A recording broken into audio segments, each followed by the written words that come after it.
na sua cadeira, a pegar a sua Bíblia.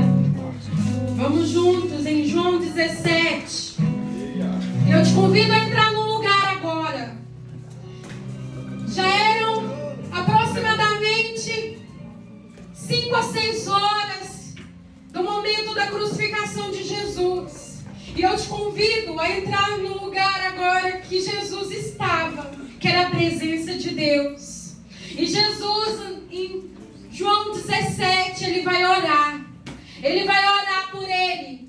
Ele vai orar pelos discípulos e vai orar por mim e por você. É uma oração.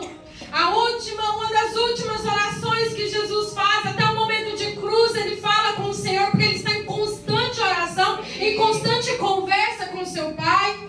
Mas essa oração, ela muda a nossa história, ela abre os nossos olhos e ela revela quem nós somos e para onde vamos em Jesus. Que Ele possa falar com você. E eu te convido a entrar neste lugar. Jesus com os discípulos no cenáculo. Era um momento de angústia, irmãos, porque os boatos da cidade corriam. Ele sabia que ia morrer. Já era próximo da Páscoa e corriam os boatos que ele queria ser morto. Os boatos que estavam se espalhando, que planejavam matar. Então Jesus faz essa oração poucas horas antes do momento crucial que definiria a minha e a sua vida. Um momento crucial que deu um antes e um depois na sua história. Foi a cruz. Foi a cruz. Eu te convido a entrar neste lugar agora. Sim, Jesus. Este lugar da presença. Sim, Jesus. Este lugar que Jesus estava. Vamos juntos? João 17 diz assim: tendo dito essas palavras que Jesus acabara de dizer, neste mundo haverá tribulações, mas tende bom ânimo, eu venci o mundo. Palavras de encorajamento, palavras de força. Tendo dito essas palavras aos seus discípulos, Jesus levantou os olhos para o céu e orou: Pai, é chegada a hora. Essa palavra simples e extraordinária. Ele sabia que aquele era o momento. Nada da vida de Jesus foi ao acaso. Nada na vida de Jesus foi ao acaso. Ele sabia exatamente o que estava acontecendo e que era plano de Deus, plano do seu Pai. E ele diz: é chegada a hora. Muitos momentos ele dizia no próprio Evangelho: não é chegada a minha hora, ainda não é chegada a minha hora. E finalmente ele olhou para o céu e disse: é chegada a minha hora. E então ele diz no versículo 1: Pai, é chegada a minha hora, glorifica o teu filho, para que o teu filho te glorifique.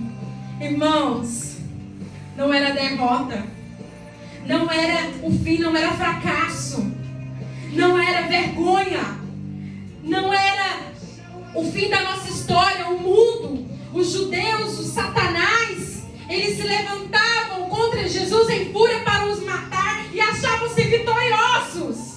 Mas não era nada daquilo. O Senhor sabia exatamente o que Ele ia fazer. Ele sabia exatamente o que Ele ia fazer. Tudo estava no plano de Deus. Tudo caminhava para o cumprimento da vontade de Deus Pai. Então Ele diz: glorifica o teu filho, para que teu filho te glorifique. Versículo 2: assim como lhe outorgaste autoridade sobre toda a carne, para que conceda a vida eterna a todos os que lhe deste. Não é Pedro, não é Maria, não é apóstolo, não é profeta. O único que tem autoridade para te dar vida eterna é Jesus. É Jesus. Ele recebeu do próprio Deus a autoridade sobre toda a carne para conceder o que é a vida eterna. Mas o que é a vida eterna? O que é as boas novas do Evangelho? O que é a vida eterna? O que é essa vida? E ele fala no versículo 3: a vida eterna é essa, que conheçam a Ti, o único Deus verdadeiro, e a Jesus Cristo, a quem enviaste. Irmãos, a vida eterna é ter acesso à intimidade de Deus. A vida eterna é ter a essência da vida, a essência de Deus perto de você, acesso a ela. É conhecê-lo, é você andar pelo céu e conhecê-lo, é Ele te contar sobre aquela ação, é Ele te contar sobre as experiências dos profetas, é Ele te contar sobre os seus planos, e conhecê-lo, e conhecê-lo, e conhecê-lo. Deus é inesgotável no seu ser. O céu é uma experiência gloriosa, nenhum homem foi capaz de sondar, nenhum homem foi capaz de imaginar. Essa é a vida eterna, é você ter essa experiência com o corpo glorificado. Aquele que não vê vai enxergar, aquele que não anda vai andar, aquele que chora, que sofre, que padece, não mais vai haver dor e pranto naquele lugar, mas uma experiência sublime e inesgotável do conhecimento de Deus.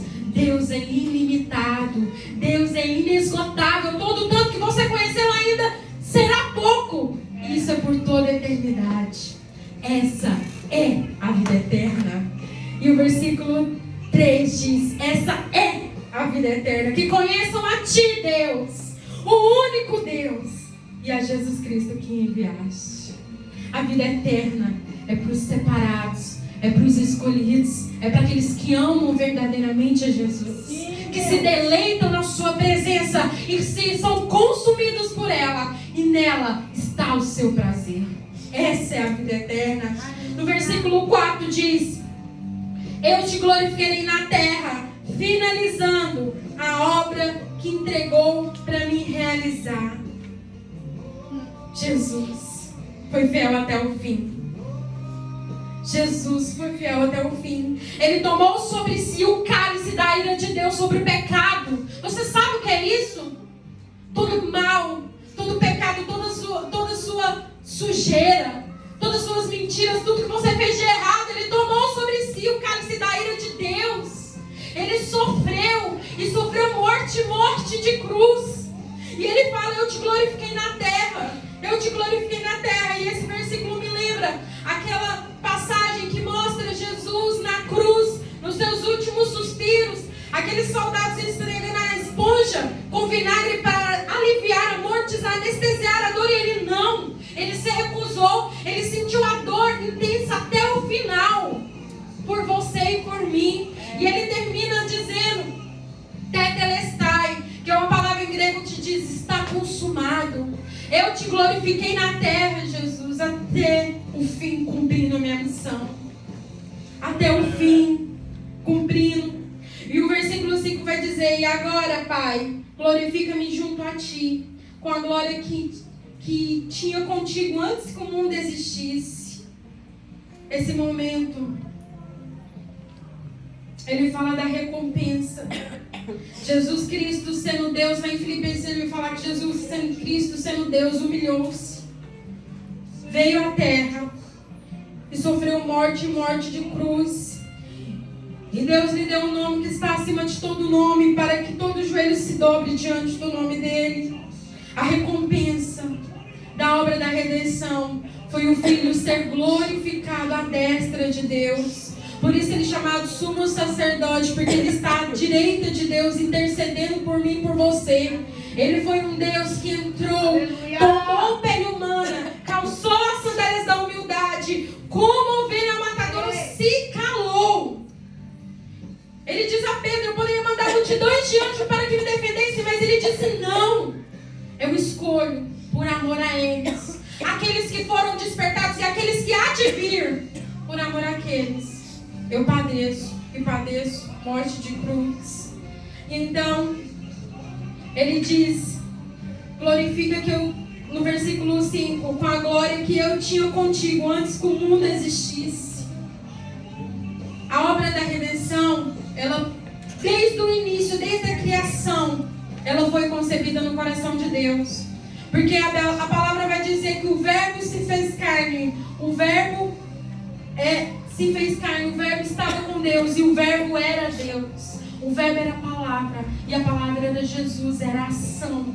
Desde o início da criação do mundo, desde o início das coisas, quando foi criado Adão e Eva, Deus sabia que Jesus Cristo ia ter que intervir para salvar aquela criatura que Ele amou, mas se perdeu ao longo dessa caminhada.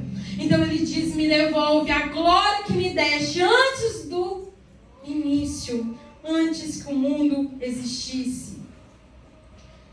Esse primeiro momento Jesus fala por si. E a partir do versículo 6, ele vai orar pelos discípulos. E diz assim: eu revelei o teu nome. Olha aí, o nome está com letra maiúscula. O nome faz referência a Deus. Eu revelei o teu nome àqueles do mundo que me deste. Eles eram teus. Tu o confiastes a mim. E eles têm obedecido a tua palavra. Agora, eles entendem tudo que me deste vem de ti. Pois eu compartilhei com eles as palavras que me deste e eles aceitaram. Eles reconheceram de fato que vim de ti e creram que me enviaste. Eu rogo por eles. Não estou orando pelo mundo. Aqui seria a globalidade de pessoas. Não estou orando para todas as pessoas. Estou orando para os escolhidos. Mas para aqueles que me destes, pois eles são teus. Versículo 10. Tudo que tenho é teu. E tudo que tens é meu, e neles eu sou glorificado. Aleluia. Versículo 11. Agora não ficarei mais no mundo. Este mundo que ele fala é lugar. Agora eu não ficarei mais neste lugar. Mas estes que deixo aqui, ainda estarão aqui. Mas eu vou para ti. Pai Santo, protege-os em teu nome. O nome que me deste, para que seja um, assim como somos um. Irmãos, Jesus orou por um povo. Jesus orou por um povo separado. Jesus orou por um povo que Ele chamou, que Ele despertou, que Ele ativou com a sua palavra. A salvação não é mérito por obras, senão nós falaríamos. E Ele, Jesus, cumpriu. E aqueles que foram despertados pela sua palavra foram escolhidos, e Ele intercede por esse povo. Ele intercede por esse povo. Deus planeja. Deus executa a salvação. E Deus a consuma ela sobre nós. O propósito de Deus, quando Ele ora para nós, é que Deus Pai possa nos proteger. Quando Jesus está se retirando do mundo, Ele pede a Deus a proteção sobre aqueles que irão ficar. E mais, Ele pede a união desse povo. Jesus. E é o mesmo pedido que Ele vai fazer no versículo 21. União. Jesus reforça. Imagina 12 discípulos, 12 pessoas, 12 opiniões, um traidor. Imagina aquele lugar. Imagina Jesus dando a ordem, 12 pessoas cochichando, 12 pessoas pensando diferente. Que loucura! Mas tudo que Ele pede é que eles sejam um.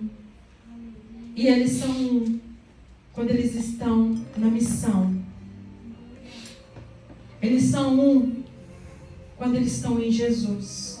E por isso que Ele pede: sejam todos um. Versículo 12. Enquanto eu estava com eles, protegi-os e os defendi em teu nome. E nenhum deles se perdeu, exceto o filho da perdição, para que se cumprisse a escritura. Mas agora vou para ti. Digo dessa forma enquanto ainda estou no mundo, para que eles recebam a minha plena felicidade em seu coração. Aqui fala das agonias, dos medos, das inseguranças, desse caminho de seguir a missão, de seguir o propósito, das incertezas. Ele pede a felicidade, Ele pede a presença de Deus sobre o coração dos teus filhos. Versículo 14: eu lhes transmito a tua palavra. O mundo os odiou, porque eles não pertencem ao mundo, como eu não sou do mundo. Através do capítulo 16 que estudamos semana passada, nós tivemos acesso a essa informação. A mais desse lugar, Jesus foi odiado. Jesus não foi odiado, e o versículo 14 vai explicar exatamente o porquê. Porque ele não é do mundo, não é desse sistema, não é deste lugar, não é desse lugar, não é desse sistema, não é desse lugar que reina a perdição. Mas ele diz: eu não sou do mundo. 15. Não oro para que tire-os do mundo, mas sim para que os proteja do príncipe deste mundo. O príncipe caído, o príncipe das trevas, o príncipe do pecado que reina. Versículo 16. Eles não são do mundo, como também eu não sou. 17. Santifica-os pela tua palavra. A tua palavra é a verdade. No versículo 17, nós vemos: santifica-os pela tua palavra. Irmãos, nós seremos libertos pelo conhecimento. E o conhecimento de Deus. Nós lemos a palavra e ela nos lê. Nós examinamos a palavra e ela nos examina.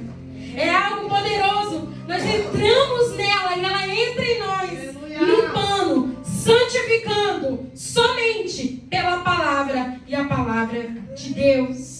Santificação é um processo. E o que é santificação? É a busca em agradar a Deus. É viver longe do pecado. Sois sal e luz do mundo. É viver longe do pecado. É ser santo. É a evidência. É a demonstração que você não é deste mundo. Não é seguidor do príncipe deste mundo. Versículo 16. Eles não são do mundo, como também eu não sou. 17. Santifica-os. 18. Da mesma maneira como me enviaste ao mundo, eu os enviei ao mundo. 19. Em benefício deles eu me consagro, para que igualmente eles sejam consagrados pela verdade. Jesus orou por mim e por você. Jesus orou por mim e por você, mas ele deixou uma missão. Olha o versículo 18 aqui: a sua e a minha missão. Da mesma maneira como me enviaste ao mundo, eu os envio ao mundo. Nós somos a continuidade da missão de Cristo. Ele deixou a missão para mim e para você, como porta-voz das boas novas do Evangelho, como porta-voz do que ele fez. Ele deixa a nós a missão.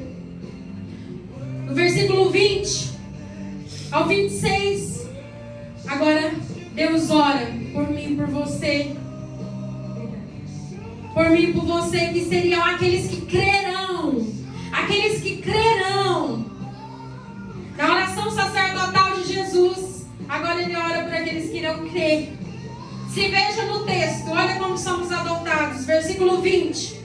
Não oro somente por estes discípulos, seriam que as que estão, mas igualmente por aqueles que vierem a crer em mim, por intermédio da mensagem deles.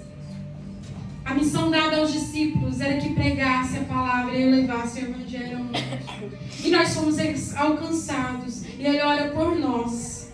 E olha por nós, para que igualmente viemos a crer nele. No versículo 21, assim como no versículo que nós lemos lá atrás, no versículo 11 vai falar da união. Olha o versículo 21. Para que todos sejam um, Pai, como tu estás em mim e eu em ti. Que eles também estejam em nós, para que o mundo creia que tu me enviaste. União, irmãos. Não tem outro lugar de andar. É na união. E tudo que sai disso provém do inimigo. A união, através do texto que nós lemos, fortalece a nossa missão. Através da união, nós traduzimos o verdadeiro amor de Cristo. Através da união, você vê a real transformação na vida da pessoa. Não é ser igual, é entender as diferenças. Não é ser igual, é compreender a limitação e ter compaixão. É a segunda milha. É um desafio? É. Mas a palavra deixa bem claro. Jesus orou para mim e para você ter união. Jesus orou.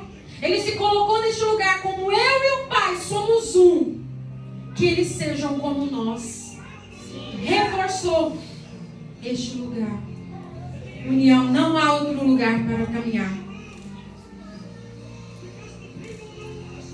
É a segunda milha.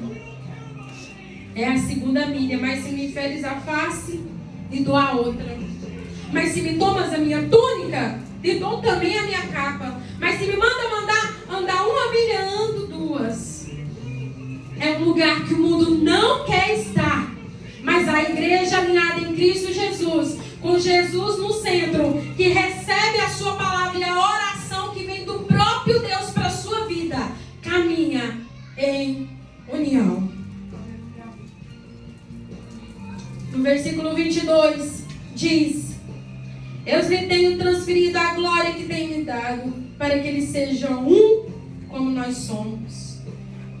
Eu neles e tu em mim, a fim de que sejam aperfeiçoados na unidade, para que o mundo conheça tu que me enviaste e amaste, assim como também amaste a mim.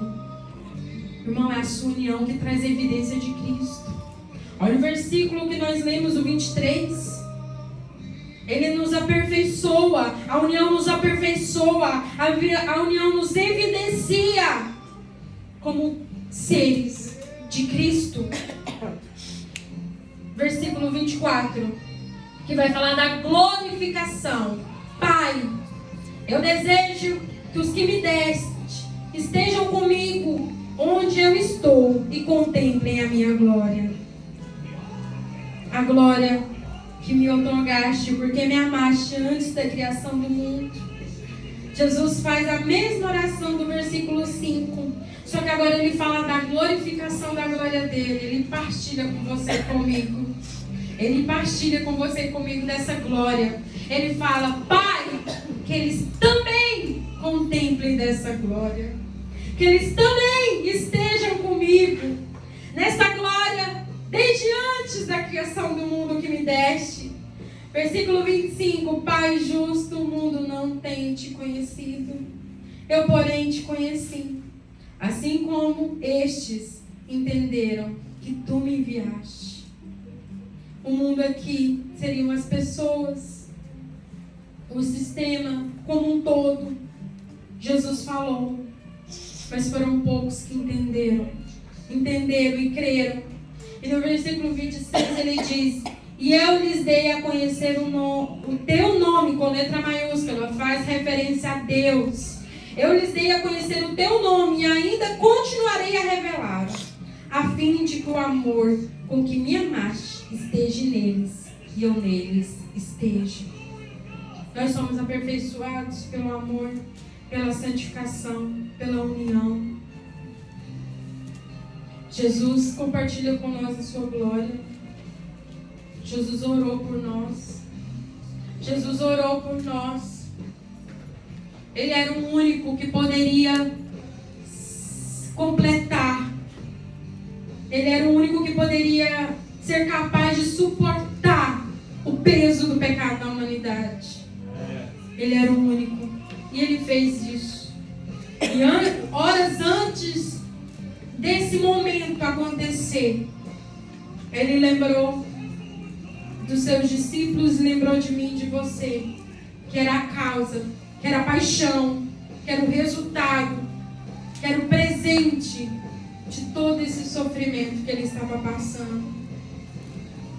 Essa é uma oração não de derrota, essa não é uma oração de fracasso, essa é uma oração de um Deus homem vencedor, de um Deus homem vencedor, que morreu a sua morte para que você tenha a vida dele. Ele morreu a sua morte que você merecia, para que você tenha a vida dele.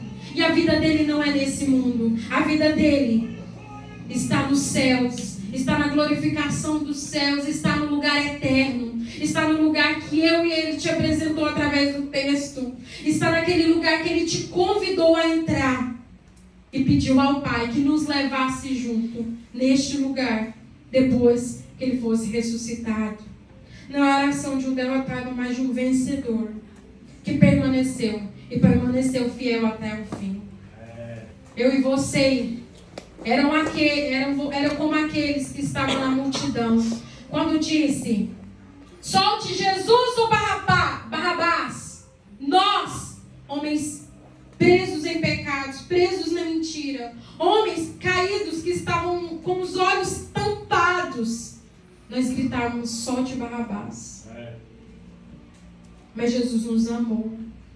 Jesus nos amou. Mesmo nós, com nossas maldades, nossas calúnias, nossos pecados, crucificando injustamente, Ele nos amou. E nós fomos ativados, despertados por tal amor, por tal obra, por tal redenção. O príncipe deste mundo se alegrou. Satanás se alegrou com a morte de Jesus, porque ele pensou que era o fim. Era o fim, ele sabia que caminhava para o fim, era o fim, e as potestades, os principados iriam reinar. Mas não era o fim. Era um vencedor que orava aqui. Era um vencedor que venceu a morte. E através dele, nós vencemos a morte. Amém. Nós não morremos, nós viveremos eternamente com ele. Amém. Nós não morremos, nós passamos. Nós temos uma passagem para o lugar que Ele nos chamou, nos apresentou e nos convidou para estar. É neste lugar que é a nossa casa. É neste lugar que veremos um ao outro. É neste lugar que estaremos um com os outros. É neste lugar que viveremos algo sobrenatural, insondável, incapaz da mente humana imaginar, sondar, que a nossa limitação pelo nosso pecado é muito grande. Nós somos corrompidos, mas um dia nós teremos acesso a tudo isso e a toda essa glória, a todo esse lugar. Eu te convido a fechar os teus olhos. Jesus orou por mim, por você. Jesus orou por mim, por você. Ele nos adotou. Jesus era filho primogênito. Agora Ele é unigênito. Ele nos adotou.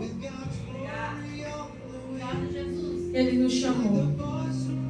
Ele nos ativou com a sua palavra. E Ele nos deu uma missão. Sermos, vivermos e carregarmos ela por onde for. Porque essa é a nossa missão. E o nosso lugar, nunca se esqueça, diante dos problemas, o nosso lugar não é aqui. Não é aqui. Da glória que eu recebi, disse Jesus, da mesma glória que eu recebi, que eles contemplem a minha glória, que nós possamos contemplar a glória que foi nos apresentada. Jesus, obrigada. Obrigada, Jesus. Não há lugar para pedir, não há lugar para reclamar, não há lugar para murmurar, não há lugar para lamentar a vida, não há lugar para blasfemar, só há lugar de agradecimento. Obrigada. Não há lugar para se perder, mas há lugar para agradecer. Obrigada, Jesus. O mundo não reconheceu, mas o Senhor escolheu a nós para que fôssemos despertados pela Tua palavra, para que enxergássemos o que o mundo não vê e recebesse o Espírito Santo. Que a Sua presença seja evidência em nós. Que a Sua presença seja evidência em nós. Aquilo que carregamos, a porção de Ti que carregamos, seja evidência de Jesus em nós. Eu te agradeço, Senhor. Eu te agradeço, Jesus. Obrigada, Jesus, por lembrar de mim, lembrar de nós. Poucas horas daquele momento de dor. Obrigada, Jesus, por lembrar de nós. Nós nem o conhecíamos, nós nem sabíamos quem o Senhor era. E o Senhor nos amou até o fim. Obrigada. Obrigada por nos tirar deste lugar de escuridão e nos trazer para a luz. Obrigada. Que esse amor possa salvar as nossas vidas, salvar as nossas casas, salvar a nossa família. E que esse amor transforme o mais duro coração de pedra em coração de carne. Porque é o poder do sangue de Jesus. Eu te agradeço, Jesus. Eu te agradeço, Jesus. Obrigada, Jesus. Agradeço o Senhor no seu lugar. Agradeço o Senhor no seu lugar. Obrigada, Jesus. Agradeço. Agradeço o Senhor. Obrigada, Jesus. Obrigada. Obrigada, Jesus.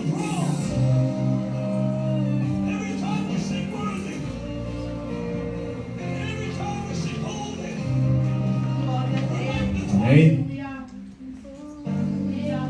Esse capítulo é violento.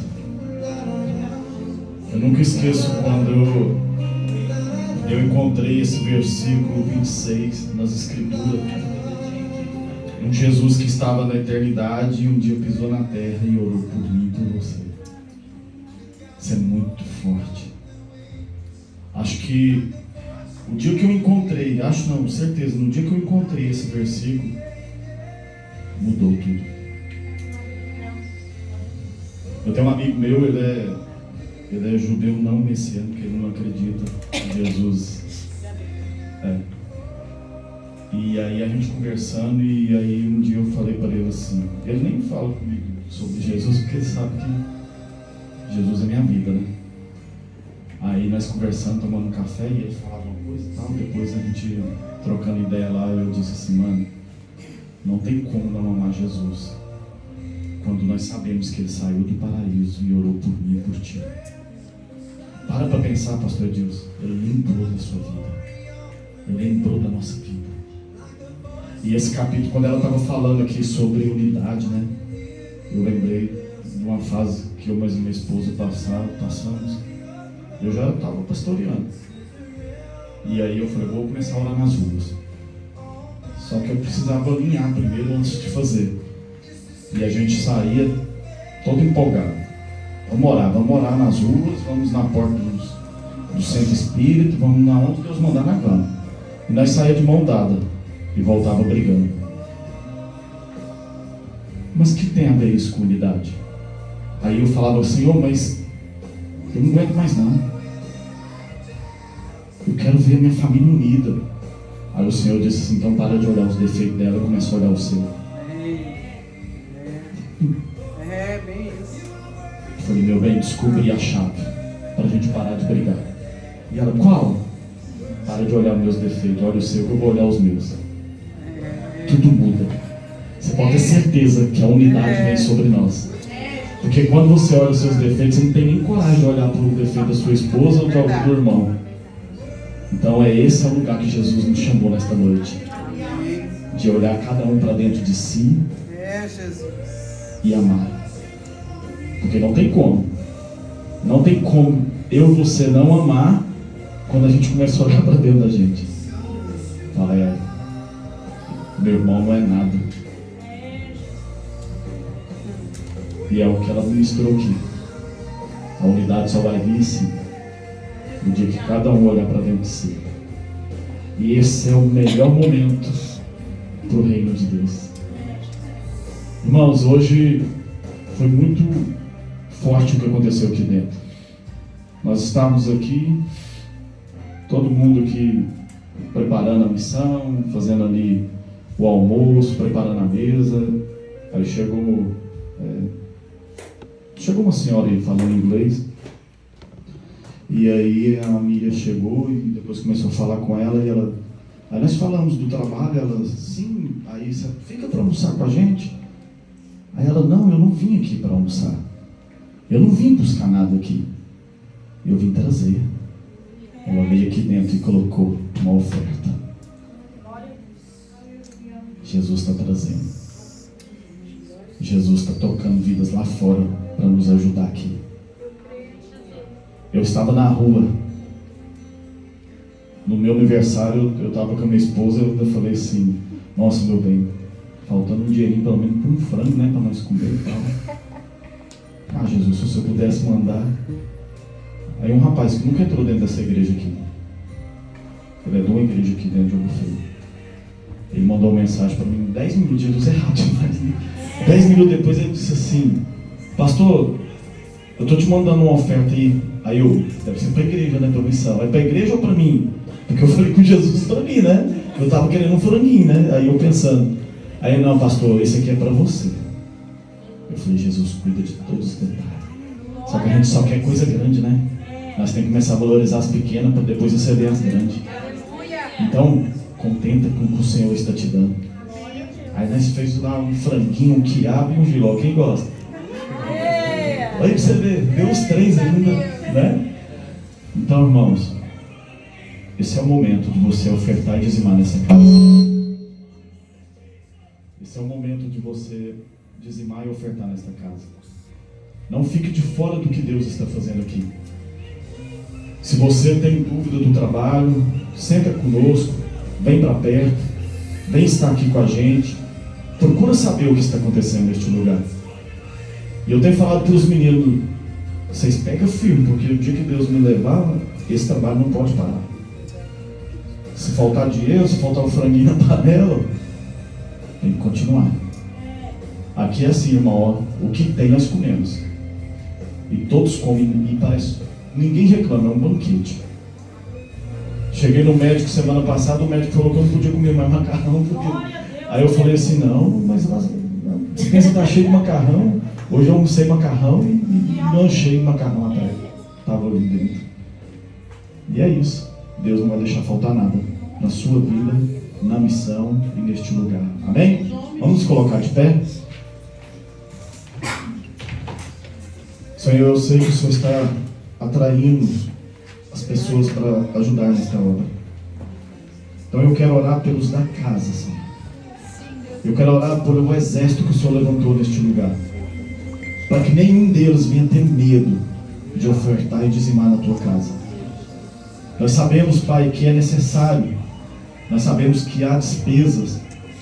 E nós sabemos que os filhos é que tem que se posicionar para que nada te falte nesta casa, na tua obra.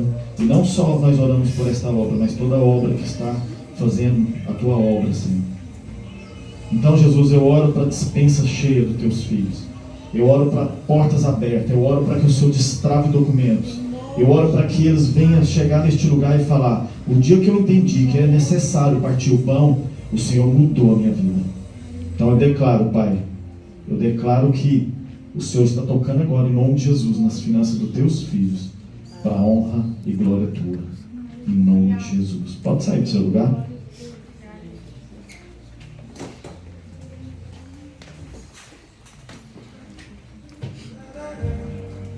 Sim, Senhor.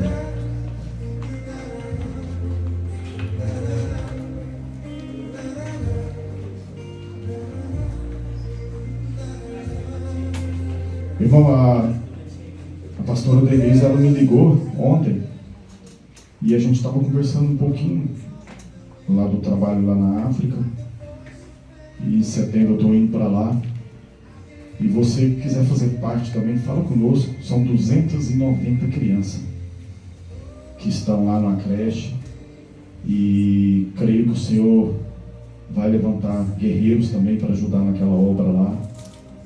E qualquer 10 euros, 20 euros que você mandar para ela lá, vai ajudar muito. E ela está precisando fazer uns armários, ela está precisando organizar lá a creche. E nós estamos indo para trabalhar, para servir mesmo. E eu falei para ela: pastor, nós estamos indo para aí para servir, para cuidar daquilo que a senhora está precisando aí. E ela falou: vai estar vindo uma boa hora.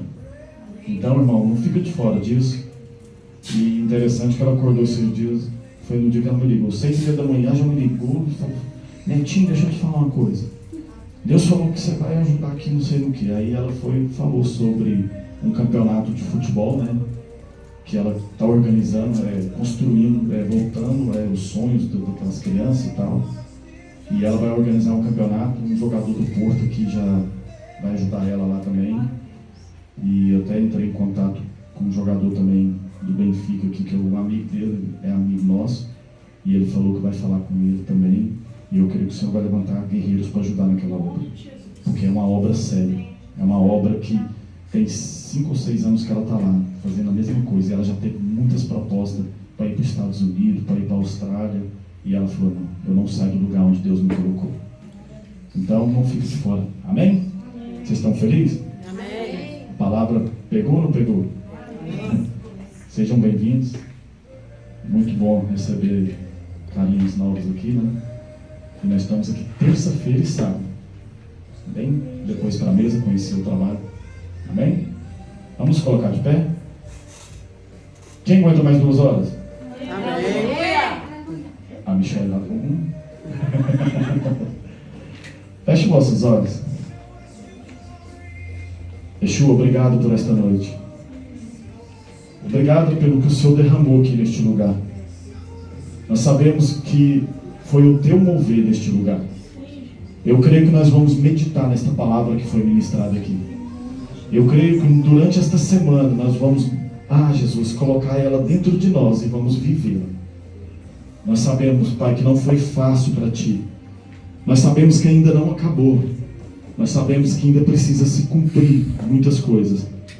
E uma delas é a Tua volta. E nós cremos que logo, logo o Senhor voltará. E nós vamos fazer parte do exército que o Senhor levantou neste lugar. Do exército que o Senhor vai reinar sobre as nações. E nós queremos entrar no meio. Em nome de Jesus. Que o grande amor de Deus e a graça do nosso Senhor Jesus Cristo e a doce consolação do Espírito Santo estejam com cada um de nós. Todos digam. Amém. Aplauda Jesus.